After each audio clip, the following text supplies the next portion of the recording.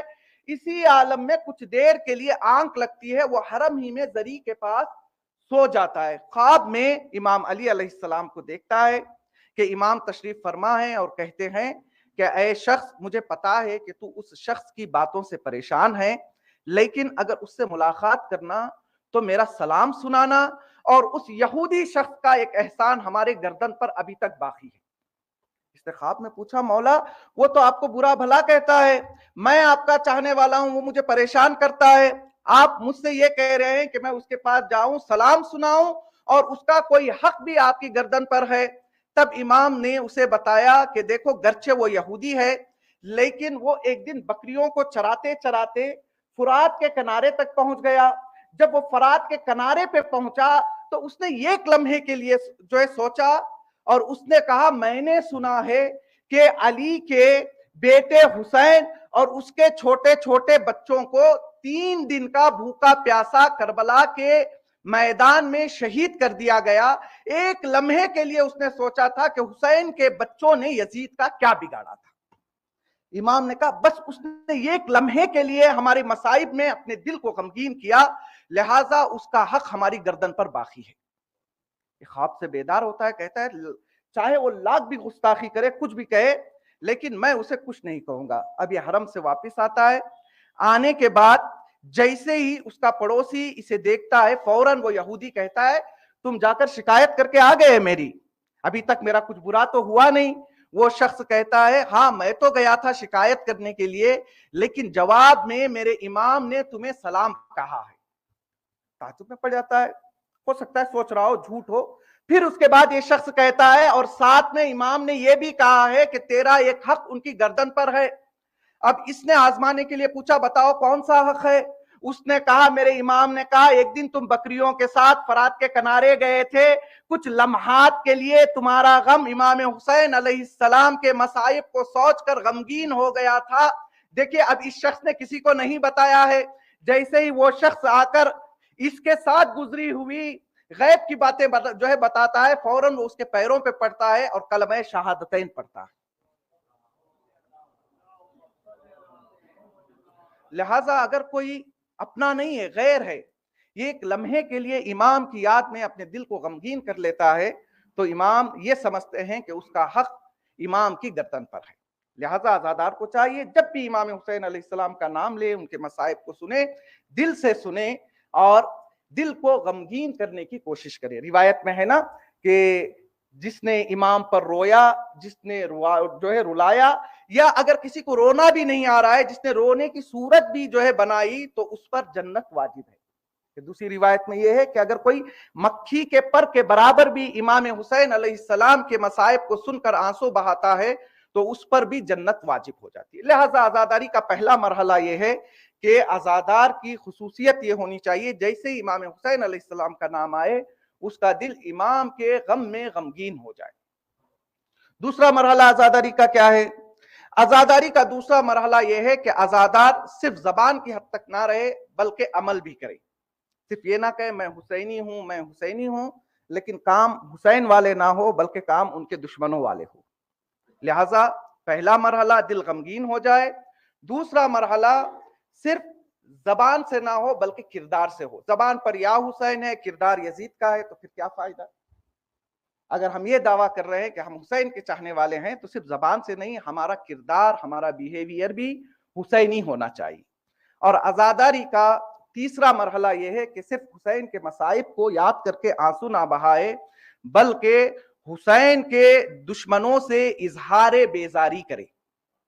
پھر وہی بات آ جاتی ہے, زبان سے لعنت بر یزید کہتے رہے, عمل سے ہم خود یزید رہے, تو پھر کچھ بات آگے بڑھنے والی نہیں ہے. اگر زبان سے ہم لعنت بر یزید کہہ رہے ہیں اس کا مطلب یہ ہے کہ یزید کے ہر کردار سے ہم اظہار بیزاری کر رہے ہیں. یزید جھوٹا تھا, لعنت بر یزید, ہم جھوٹ نہیں بولیں گے. یزید دیندار نہیں تھا, لعنت بر یزید, ہم دیندار بنیں گے. یزید اہل بیت سے محبت نہیں کرتا تھا, لعنت بر یزید, ہم اہل بیت سے محبت کریں گے. مختصر یہ کہ جب جب آپ لعنت کریں گے تو اس کی کردار پہ لعنت کریں گے اور حسینی کردار کو اپنانے کی کوشش کریں گے. اور عزادار کی چوتھی خصوصیت یہ ہے کہ عزادار اپنے وجود کے اندر ایک کربلا بنا لیتا ہے. دیکھیں صرف مجلس میں آتا ہے تو عزادار نہیں ہے, راستہ چل رہا ہے تب بھی اس کے اندر کربلا بسی ہوئی ہے. ہمارے جوان کالج میں جا رہے ہیں وہاں بھی کربلا بسی ہوئی ہے, راستے پہ چل رہے ہیں وہاں بھی کربلا بسی ہوئی ہے, بیوی بچوں کے ساتھ گھر میں ہیں وہاں بھی کربلا بسی ہوئی ہے. گھر میں انسان کا بیہیویئر صحیح نہیں ہے, کالج جاتا ہے وہاں بیہیویئر صحیح نہیں ہے, دوستوں کے ساتھ پتہ نہیں کیسی کیسی باتیں کر کے آتا ہے, شام میں کالا کپڑا پہن کے سوچتا ہے کہ میں امام حسین علیہ السلام کا عزادار ہوں, تو یہ امام حسین علیہ السلام کا حقیقی عزادار نہیں ہے. اگر ہم یہ دعویٰ کرتے ہیں کہ ہم امام کے چاہنے والے ہیں, ان کے فالوورز ہیں, تو پھر ہماری یہ ریسپانسبلٹی بنتی ہے کہ ہم اپنے وجود کے اندر ایک جو ہے کربلا کو تعمیر کر لیں. اور پانچواں, اگر ہم یہ دعویٰ کرتے ہیں کہ ہم امام حسین علیہ السلام کے چاہنے والے ہیں, تو پھر ہمارا یہ فریضہ بن جاتا ہے کہ ہم ہر چیز کو خدا کے لیے انجام دیں. دل میں دنیا بسی ہوئی ہو, دعویٰ یہ ہے کہ ہم حسین کی راہ پر چلیں گے, اور ہر جمعرات یہ پڑھ رہے ہیں یا لیتنی کنتو معکم فافوز معکم, اے مولا کاش میں آپ کے ساتھ ہوتا تو میں آپ کا ساتھ دیتا. امام حسین علیہ السلام نے اپنی نصرت کے لیے ہر کسی کو نہیں بلایا, ان لوگوں کو بلایا کہ جو حیات طیبہ کے مالک تھے. ہمیں چاہیے کہ ہماری زندگی کو خدا محور بنا لے, جو خدا چاہے اس کے مطابق ہم اپنی زندگی کو گزاریں. نہیں, بچوں کو سمجھانے کے لیے پھر میں ایک داستان, انشاءاللہ پھر بات آگے بڑھے گی. ایک داستان میں نے پڑھی تھی. داستان یہ ہے کہ ایک جگہ پر ایک بادشاہ تھا. بادشاہ نے یہ اعلان کیا کہ فلاں دن میری رعایا میں سے جو بھی میرے دربار میں آئے گا, اور آنے کے بعد جس چیز پر وہ ہاتھ رکھے گا وہ چیز اس کی ہو جائے گی. اب جیسے ہی لوگوں نے اس اعلان کو سنا, ہر کوئی یہ سوچنے لگا کہ جب مقررہ وقت آئے گا بادشاہ ہمیں اپنے دربار میں بلائے گا. کسی نے سوچا بادشاہ کی کرسیاں اچھی ہیں, میں جا کر کرسی پر ہاتھ رکھوں گا. کسی نے سوچا بادشاہ کے محل کے پردے اچھے ہیں, میں پردے پر ہاتھ رکھوں گا. کسی نے کہا نہیں یہ سارے بیوقوف ہے, بادشاہ کے سر پر تاج جو ہے سجا ہوا ہے, اس میں طرح طرح کے ڈائمنڈز اور پریسیس سٹونز لگے ہوئے ہیں, میں جا کر اس پہ ہاتھ رکھوں گا. وقت مقررہ پر سب دربار میں داخل ہوئے.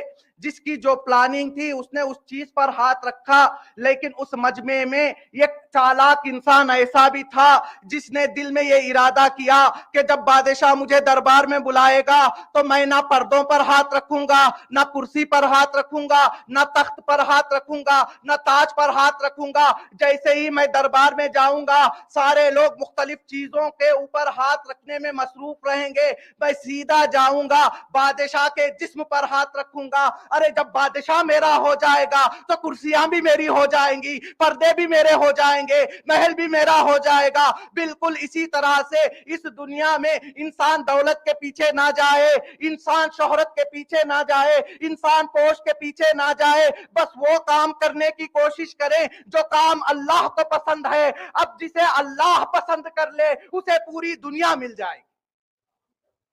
ہمیں کوشش کرنی چاہیے کہ کام ہمارے جو ہو اس منزل کی طرف جائیں کہ جس منزل کی طرف ہمیں خدا اور اہل بیت لے جانا چاہتے ہیں. امام حسین علیہ السلام کربلا جانے سے پہلے مکے میں کیا ارشاد فرمایا, بار الہ ماذا وجد من فقدک ومن الذی فقد من وجدک.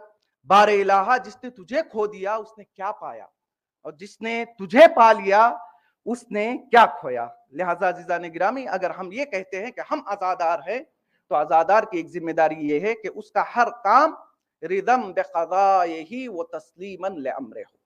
جو بار الہ پروردگارہ کی مرضی ہو اسی طرف وہ اپنی زندگی کو لے جانے کی کوشش کریں. اس کے بعد عزاداری کا ایک مرحلہ یہ بھی آتا ہے کہ انسان کوشش کرے. ایک حقیقی عزادار وہی ہوتا ہے جو کسی غیر کو یہ موقع نہیں دیتا کہ وہ اس سے فائدہ حاصل کرے, اس کا غلط فائدہ اٹھائے. ہوتے ہیں نا, ہم عزاداری کر رہے ہیں, ہم جوش میں آ جائیں گے, کچھ بولیں گے, دشمن طاق میں ہے, وہ ہماری بات کو دوسرے طرح سے دنیا تک پہنچائے گا. حسین جذبات کا نام نہیں ہے بلکہ حسین حقیقت کا نام ہے. لہٰذا ہمیں کوشش کرنی چاہیے کہ کسی دوسرے کو یہ موقع نہ دے کہ وہ ہمارے جذبات سے کھیلے, اور ہمارے صحیح بات کو غلط طریقے سے دنیا تک پہنچائے۔ پھر سمجھانے کے لیے ایران کے ایک مشہور عالم دین کہ جن کی شہادت کے بعد امام خمینی علیہ الرحمہ نے یہ کہا کہ آج میں نے اپنا بیٹا کھویا ہے۔ آیت اللہ شہید مطہری، مرتضیٰ مطہری، معروف شخصیت ہے ایران کی، ان کی ایک کتاب ہے دہ گفتار۔ اس کتاب میں وہ اس داستان کو نقل کرتے ہیں، کہتے ہیں کہ جانوروں میں ایک کیڑا اور ایک انسیکٹ ایسا ہوتا ہے کہ جس کی کچھ عجیب خصوصیات ہے۔ ایک کیڑا ایسا ہوتا ہے کہ جس کی عمر زیادہ دن تک باقی نہیں رہتی، جب وہ انڈے دیتا ہے تو فوراً اسی وقت اس کی موت واقع ہو جاتی ہے۔ لیکن یہ کیڑا بڑا چالاک ہے، جب اسے یہ احساس ہوتا ہے کہ میں ابھی انڈوں کو نکالنے والا ہوں تو یہ طرح طرح کے جانوروں کے تلاش میں نکلتا ہے، جانور کو پکڑتا ہے، چھوٹے چھوٹے کیڑے جو تھوڑا بڑے ہوتے ہیں ان کے اوپر جا کر بیٹھ جاتا ہے، اور اس کے اندر زہر جو ہے زہر بہت زیادہ ہے، اگر ایک ڈنگ بھی زور سے مارے تو سامنے والا کیڑا مر جائے، لیکن یہ مارتا نہیں ہے، دھیرے دھیرے دھیرے دھیرے دھیرے دھیرے اتنا زہر ان کے جسم میں پہنچاتا ہے کہ اب وہ چل پھر نہیں سکتے، زندہ تو ہیں لیکن چلنے پھرنے کی طاقت چھن جاتی ہے۔ جب چلنے پھرنے کی طاقت چھن جاتی ہے تو یہ کیڑا ان کیڑوں کے اوپر سوار ہوتا ہے، سوار ہونے کے بعد انڈے دیتا ہے، جیسے ہی انڈوں کو دیتا ہے وہ اس دنیا سے چلا جاتا ہے۔ اب شہید مطہری کہتے ہیں یہ کیڑا چاہتا تو پہلی ہی منزل میں سامنے والے کیڑے کو ایسا ڈستا کہ وہ بھی اس دنیا سے چلا جاتا، اس نے ان کی جان لینے کی بجائے انہیں بے حس کیا، ان کے اندر سے شعور کو ختم کر دیا، پھر اس کے بعد انڈے دے کر چلا گیا۔ اب یہ تو دنیا میں ہے نہیں، جب اس انڈوں سے اس کے بچے نکلیں گے، نکلتے ہی کھانے کے لیے بچہ ادھر ادھر گھوم نہیں سکتا، اب اس کے بعد میں پیدا ہونے والے بچے اس کیڑے کو اپنی غذا بنا لیتے ہیں۔ کیڑا بے حس پڑا ہوا ہے، وہ دھیرے دھیرے دھیرے دھیرے اس کیڑے کی غذا کو کھاتے ہیں اور بڑے ہو جاتے ہیں۔ اب شہید مطہری کہتے ہیں بالکل اسی طرح سے اگر یہ دنیا کی بڑی طاقتیں چاہتی تو جہاں اتنی بڑی بڑی پلاننگ کر رہی ہیں وہ یہ بھی پلان کرتی کہ شیعہ قوم کو دنیا سے مٹا دے، چونکہ آج ظالم طاقتوں کو اگر کسی سے ڈر ہے تو صرف اور صرف حسین ابن علی کے پیروانوں سے ظالم کو آج بھی ڈر لگتا ہے۔ اگر ظالم چاہے تو ایک لمحے میں مٹانے کی پلاننگ کر سکتا تھا، لیکن ان کا مقصد یہ نہیں ہے کہ ہماری قوم اس دنیا سے مٹ جائے، بلکہ وہ اس کیڑے کی طرح سے ہم سے غلط فائدے حاصل کرنا چاہتے ہیں، اور اسی لیے ہمارے دین میں طرح طرح کے رسم و رواج کو پیدا کر رہے ہیں۔ 200 سال 300 سال پہلے انہوں نے کچھ ایسے رسم و رواج ہمارے مذہب میں داخل کیے، آج اگر کوئی آ کر ہمت کر کے کہے بھی کہ یہ غلط ہے وہ پبلک نہیں مانے گی، کیونکہ پبلک تو کہے کہ 300 سال سے چلا ہوا آ رہا ہے، آپ کیسے ابھی کہہ رہے ہیں کہ یہ غلط ہے؟ لہٰذا ایک حقیقی ذمہ دار عزادار وہی ہوتا ہے جو اس کی زندگی میں ان چیزوں کو انجام دیں جو اسلام، شریعت، قرآن، سنت اور مراجع کے مطابق ہو۔ دیکھیے رسول اسلام جب جاہلیت کے زمانے میں لوگوں کو اسلام کی طرف بلا رہے تھے تو حالات بہت زیادہ خراب تھے، آپ نے بارہا سنا ہے، بچیوں کو زندہ درگور کیا جا رہا تھا، عرب بات بات پہ جھگڑا کرتے تھے، یہ ایک اونٹ کے اوپر سالوں سال جھگڑے چلتے تھے۔ ایسے ماحول میں رسول اسلام آئے، رسول چاہتے ہیں کہ ان کی اصلاح ہو جائے، ان کا کریکشن کیا جائے۔ رسول اسلام نے کافی محنتوں سے اس طرح سے معاشرے کو سوارا کہ رسول کی آخری ایام میں وہ عرب جو ایک اونٹ کے لیے سالوں سال جھگڑا کرتا تھا، اب وہی عرب ہے یتیم کی کفالت کے لیے آپس میں جھگڑا کر رہا ہے۔ کوئی کہتا ہے میں یتیم کی ذمہ داری لوں گا، دوسرا کہتا ہے کہ نہیں مجھے ذمہ داری دو۔ رسول اسلام نے 23 سال اس طرح سے ان کے پیچھے محنت کی کہ ان کی حیات خبیثہ کو حیات طیبہ میں بدل دیا۔ لیکن رسول اس دنیا سے گئے، کیا ہوا؟ پھر لوگ دھیرے دھیرے اپنی پرانی عادتوں کی طرف پلٹنے لگے، چونکہ قوم کو رہبر صحیح نہیں ملا، جو حقیقی رہبر تھا اس کے حق سے اسے محروم کر دیا گیا، اور کچھ ایسے لوگ برسرے حکومت آ گئے کہ انہوں نے دین کو پھر جاہلیت کے زمانے میں